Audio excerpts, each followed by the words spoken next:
இன்றைக்கி நாம் பூமிகாரகன் பூமாதேவியினுடைய புதல்வன் நவகிரகங்களில் முக்கியமான ஒரு கிரகமாக இருக்கக்கூடிய செவ்வாய் பகவானோட வக்ர நிவர்த்தி பலன்கள் அப்படிங்கிறத தான் நம்ம பார்க்க போகிறோம்.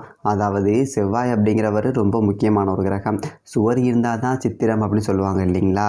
செவ்வாய் தான் வந்துட்டு உடல் ஆரோக்கியத்துக்கே அதிபதி.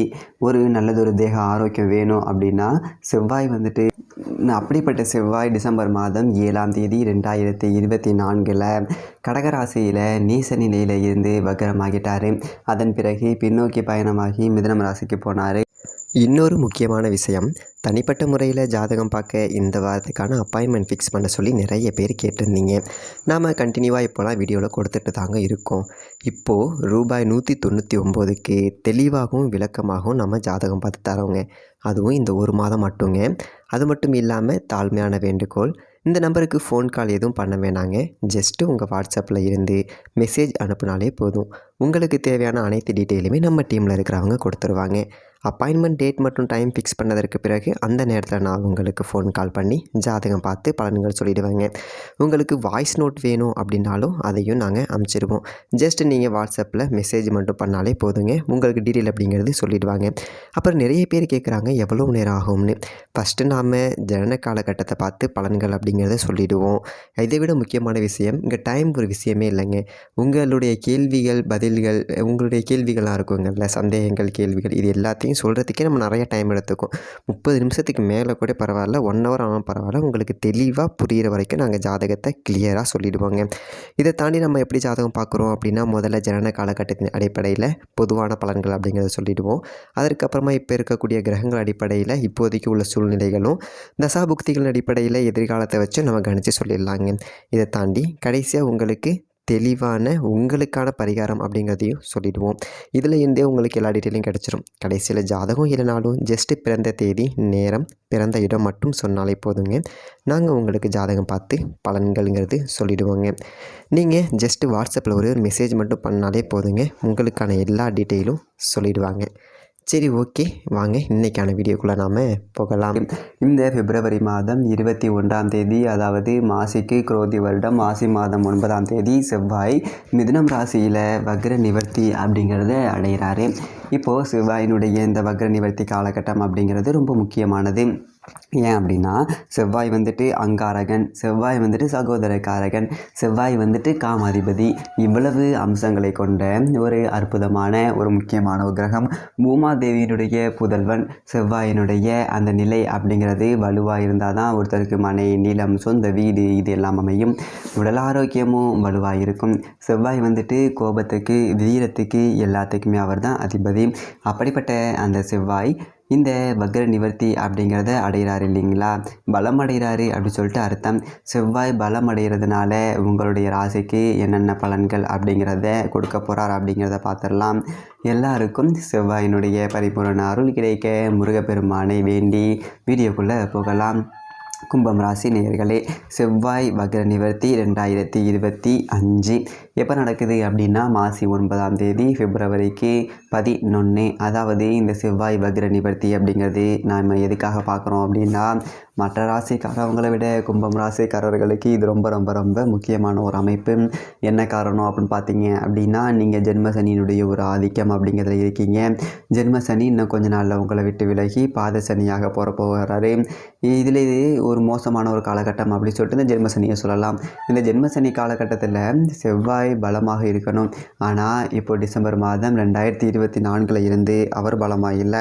ஏன் அப்படின்னு பார்த்தீங்க அப்படின்னா, செவ்வாய் உங்களுடைய ராசியை பொறுத்த வரைக்கும் 3வது வீட்டுக்கு, அதாவது 3வது வீட்டுக்கு அப்படிங்கிறது தான் தைரிய வீரிய ஸ்தானம் அப்படிங்கிறது. இந்த தைரிய வீரிய ஸ்தானத்திற்கு அதிபதியான செவ்வாய் பலமாக இருந்தால் தான் ஜென்மசனி காலகட்டத்தில் நமக்கு எப்பேற்பட்ட ஒரு பிரச்சனைகள் அப்படிங்கிறது வந்தாலும் சரி விட்டு பரவாயில்ல பார்த்துக்கலாம் அப்படிங்கிற ஒரு தைரியம் உங்ககிட்ட இருக்கும். அது சாதாரணமாகவே இந்த சனி ஆதிக்கத்தில் பிறந்த கும்பம் ராசிக்காரர்களுக்கு இருக்கும்.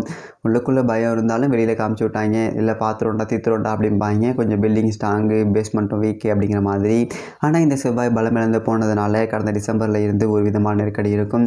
திடீர்னு என்ன பண்ணுறது, ஏது பண்ணுறது, இந்த வேலை அப்படி கிடக்கு, அந்த வேலை இப்படி கிடக்கு, இது என்ன முடிக்கலை, கடன் இருக்குது அடைக்கலை, உடம்பு ஒன்றும் சுத்தப்பட்டு வர மாட்டேங்குது, இப்படி எதையாவது கொஞ்சம் அப்படியே அச்சத்தோடையே அணுக வேண்டியது.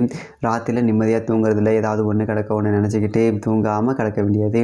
காலையில் எந்திரிச்சு வேலைக்கு போகிற நேரத்தில் விடிய தூங்காமல் காலையில் 4 மணிக்கு தான் தூக்கமே வந்துச்சு அப்படின்னு சொல்லிட்டு 8 மணி வரைக்கும் படுத்திருக்கிறது. அரை தூக்கத்தோடு எந்திரிச்சு ஆஃபீஸுக்கு போகிறது. அங்கேயும் போயிட்டு தூங்குறது இல்லை. இன்றைக்கி லீவ் போட தேவலாண்டா அப்படிங்கிற மாதிரி உழைக்கிறதுக்கே மனசு ஒவ்வாது. படுத்தே தூங்கணும் போல இருக்கும். ஆனால் படுத்தா தூக்கம் வராது அப்படிங்கிற ஒரு நிலைமை தான் டிசம்பர் மாதத்தில் இருந்து உங்களுக்கு ஓடிக்கிட்டு இருக்கு. என்ன ஒரு காரணம் அப்படின்னு பார்த்தீங்க அப்படின்னா, செவ்வாய் வந்துட்டு உங்களுடைய ராசிக்கு 3வது வீட்டுக்கு மட்டும் அதிபதி இல்லை. அவர் முக்கியமான ஒரு விஷயம் 10வது வீட்டுக்கும் அவர் தான் அதிபதி. தொழிலே படுத்துக்கிச்சுரா அப்படிங்கிற மாதிரி இருக்கும். தொழில் மூலமாக ஒரு 10 ரூபா வருமானமே வரல. ஏதோ சம்பாதிக்கிறேன் சாப்பிட்றேன் அப்படிங்கிற மாதிரி ஓடிட்டு இருந்தது. இப்படி அதுவே பங்கம் வந்துடுமோன்னு பயமாக இருக்குது. தொழிலை ஏதாவது ஒரு பண்ணி முன்னு கொண்டு வந்துடலாம் பார்க்குறேன். ஆனால் ஒன்றும் பெருசாக யோசனையே தோண மாட்டேங்குது அப்படிங்கிற மாதிரி இருக்கும். எதை நினைக்கிறது, அதாவது நாளைக்கு என்ன தொழிலில் 10 ரூபா சம்பாதிக்க முடியுமா முடியாதா, தொழில் நடத்தலாமா, இல்லை இதிலேயே வேறு ஏதாவது தொழில் பண்ணுவோமா, இல்லை விட்டுட்டு பேசாமல் வேறு எங்கேயாவது வேலைக்கு போகலாமா, என்ன முதலாளியாக இருந்து ஒரு 10 ரூபா கூட சம்பாதிக்காததுக்கு எங்கேயாவது போனால் ஒரு 10 ரூபா சம்பளமாக தான் வாங்கிக்கலாம் அப்படிங்கிற மாதிரி ஒரு சிந்தனை அப்படிங்கிறது அப்படியே குரங்கு மரத்துக்கு மரம் தாவுற மாதிரி தாவிட்டே தான் இருந்திருக்கும். அது எல்லாத்தையும் தொடச்சி ஓரமாக வச்சுருங்க. மாசி 9ஆம் தேதியோட செவ்வாய் பகவான் பலமடைகின்றார். உங்களுடைய ராசிக்கு 3வது வீட்டுக்கும் 10வது வீட்டுக்கும் அதிபதியான அவர் பலமடைகிறார் அப்படிங்கிறதே ஒரு பொற்காலம் அப்படின்னே உங்களுக்கு சொல்லலாம். ஏன்னா தைரியம் அப்படிங்கிறது வந்துடும். புது திருப்பங்கள் அப்படிங்கிற நிறையா வரும். எது வந்தாலும் நான் பார்த்துக்கிறேன்டா அப்படிங்கிற ஒரு தன்னம்பிக்கை உங்ககிட்ட வந்துடும். ரொம்ப கஷ்டப்பட்டோம், சரி 7 சனி இல்லை ஜென்ம சனி அப்படிங்கிறது முடிய போகுது, செவ்வாய் இப்போது நல்லா இருக்குது அப்படிங்கும்போது பார்த்துக்கலாம் அப்படிங்கிற மாதிரி இருக்கும். பெரும்பகுதி என்ன அப்படின்னா அதிக கடன் இருக்கும் இல்லைங்களா, அதை அடைச்சிருவீங்க. இந்த கொடுமையோட உச்சம் என்ன அப்படின்னா, இந்த கும்பம் ராசிக்காரர்களை பொறுத்த வரைக்கும் பிச்சைக்காரனுக்கும் கடன் இருக்கும், அன்றாடம் வேலைக்கு போகிறவனுக்கும் கடன் இருக்கும், தொழில் செய்கிறவனுக்கும் கடன் இருக்கும், பெரிய கோடீஸ்வரனுக்கும் கடன் இருக்கும், கோடிக்கணக்கில் சொத்து இருக்கும். ஆனால் கடன் வாங்கி வச்சுருக்கோம். அந்த நேரத்தில் அதை அடைக்கிறதுக்கு காசு இருக்காது. சரி ஓகே, ஒரு 50,000 ஒரு காஸ்ட்லி ஃபோனை வச்சுருக்காங்க, இவ்வளோ சொத்து வச்சுருக்காங்க, இவ்வளோ பணம் வச்சுருக்கோம், ஒரு 50,000த்துக்கெல்லாமா கடன் வச்சுருப்பாங்க அப்படிங்கிற மாதிரி தோணும். ஆனால் அந்த 50,000 நம்மளால் டப்புன்னு புரட்டி கொடுக்க முடியாத சூழல் உருவாகிருக்கும். இனிமேல் அந்த மாதிரி அரைக்கடன் அப்படிங்கலாம் தூக்கி விட ஆசிடுவீங்க. அதாவது சாதாரணமாக ஒரு ஜாமான் வாங்கிட்டோம் அப்படின்னா இஎம்ஐ லோனு கூட கட்ட காசு இருக்காது. அந்த மாதிரி நிலைமை மாறி கடனை எல்லாம் அடைச்சிடுவீங்க. அதே மாதிரி தொழில் ஒரு இடத்துக்கு வந்துட்டு நின்றோம், அப்பாடா நல்லா இருக்குடா இது போதும்டா, இதை வச்சு இந்த தொழிலை நான் வந்துட்டு ஓட்டிப்பேன், இந்த நிலைமையிலேயே ஓடிட்டு இருந்தால் கூட சந்தோஷம் அப்படிங்கிற அளவுக்கு தொழில் நீங்கள் எதிர்பார்த்த ஒரு வளர்ச்சி அப்படிங்கிறத தொற்றும். அதில் எந்த விதமான ஒரு மாற்றமும் இல்லை. அதில் முக்கியமான ஒரு விஷயம் என்ன அப்படின்னு பார்த்தீங்க அப்படின்னா, உங்களுக்கு நல்லதொரு வேலைக்கு ஆளுங்க கிடைப்பாங்க. இத்தனை நாள் வேலை ஆளுங்கள்கிட்ட எரிஞ்சு விழுந்திருப்பாங்க. வீட்டிலே திட்டுவாங்க, நீ உன்கிட்ட ஒருத்தனாவது வேலை செய்வானா, எல்லோரும் ஓடி போகிறான், எதுக்கு கத்திக்கிட்டே இருக்க, சரி விட்டுட்டு போ அப்படிங்கிற மாதிரி வீட்டில் உள்ளவங்களே நம்மளை சொல்லியிருப்பாங்க. அது மட்டும் இல்லாமல் என்னடா வேலைக்காரங்கள வேலை வாங்கணும் அப்படின்னா வீட்டில் உள்ளவங்களே திட்டுறாங்க, நம்ம என்ன அவ்வளோ குடும்பக்காரனா அப்படின்னு சொல்லி நம்ம அவங்கக்கிட்ட எரிஞ்சு விழுவோம். இந்த மாதிரியான நிலைமை இதுக்கு மேலே இல்லை. நல்ல பணியாளர்கள் கிடைப்பாங்க. நீங்களும் பணியாளர்களை தட்டி கொடுத்து வேலை வாங்குவீங்க. அவ்வளவு நன்மைகள் அப்படிங்கிறது இதற்கு மேலே படிப்படியாக நடக்கும். குறிப்பாக வேலை செய்யக்கூடிய இடத்துல எரிஞ்சு விழுந்த மேலதிகாரிகள் ஒத்தே வராது. அவங்க ஒன்று சொன்னால் நம்ம ஒன்று சொல்லுவோம், நம்ம ஒன்று சொன்னால் அவன் ஒன்று சொல்லுவான். ஏட்டிக்கு போட்டியாக தான் இருக்கும். அப்படியே கொஞ்சம் நல்லா போயிட்டுருக்க மாதிரி இருக்கும். எவனாவது நம்மளை ஒன்று கிடக்க ஒன்று சொல்லிவிடுவான். அதனால் பஞ்சாயத்து வந்துடும். உடம்பும் பிரச்சனை, இப்படி இருந்த நிலைமை எல்லாமே இதற்கு மேலே சரியாகிடும். நீங்கள் கவலைப்பட வேண்டியதில்லை. செவ்வாயினுடைய ஒரு பார்வை அப்படிங்கிறது பார்த்தீங்க அப்படின்னா உங்களுடைய ராசிக்கு அஷ்டமஸ்தானமான கன்னி ராசியில் விழுகுது.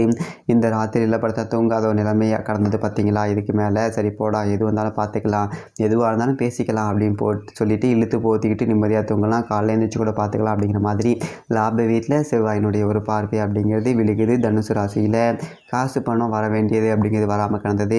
கொடுத்துட்டு வசூல் பண்ண முடியாமல் கிடந்த பணம், வாரா கடன், இது எல்லாமே வசூலாகிட்டோம். பரவாயில்ல, இந்த காசை வச்சுட்டு நம்ம கடனை அடைக்கலாம், நம்ம வீட்டு காசை ஊரில் விட்டு வச்சுட்டு நம்ம கடன்காரனுக்கு பதில் சொல்லிட்டு எதுக்கு இதை தூக்கி கிடாசு அப்படிங்கிற மாதிரி கடனை அடைச்சிடுவீங்க. அதே மாதிரி மகரம் ராசிக்கு 12வது வீட்லேயும் செவ்வாயினுடைய பார்வை அப்படிங்கிறது விழுகுது. இதுக்கு மேலே சுப விரயங்கள் அப்படிங்கிறது நடக்கும். வர காசை வச்சுக்கிட்டு ஒரு கோவிலுக்கு திருவிழா பண்ணலாம், இல்லை ஒரு வண்டி வாகனம் வாங்கலாம், இல்லை பிள்ளைகளுக்கு கல்யாணம் பண்ணலாம், இல்லை ஏதாவது சடங்கு செய்ய வேண்டியது இருந்தால் செய்யலாம், ஆன்மீக யாத்திரைகள் போகலாம், புனித பயணங்கள் அப்படிங்கிறத செய்யலாம், குலதெய்வ கோவிலுக்கு நேர்த்தி கடன் ஏதாவது இருந்தால் செய்யலாம், ஒரு பொங்கல் வைக்கிறேன், கிடா வெட்டுறேன், காது குத்துறேன், இந்த மாதிரி என்ன நேர்த்தி கடன் இருந்தாலும் செய்யலாம். இனிமேல் வரக்கூடிய காலகட்டம் அப்படிங்கிறது நல்லாயிருக்கும். இந்த செவ்வாய் வக்ர நிவர்த்தி காலகட்டம் அப்படிங்கிறது ரொம்ப சிறப்பாக இருக்க போகுது. அதோட மார்ச் 29ஓட ஜென்மசனி கழிய போகுது. அப்படிங்கும்போது ஒரு ஒளிமயமான எதிர்காலம் அப்படிங்கிறது தொடங்கிடுச்சு. நல்லதொரு நேரம் அப்படிங்கிறது வந்துடுச்சு. கும்பம் ராசிக்காரர்களுக்கு எல்லாம் நல்லதாகவே நடக்கும். நன்றி, வணக்கம்.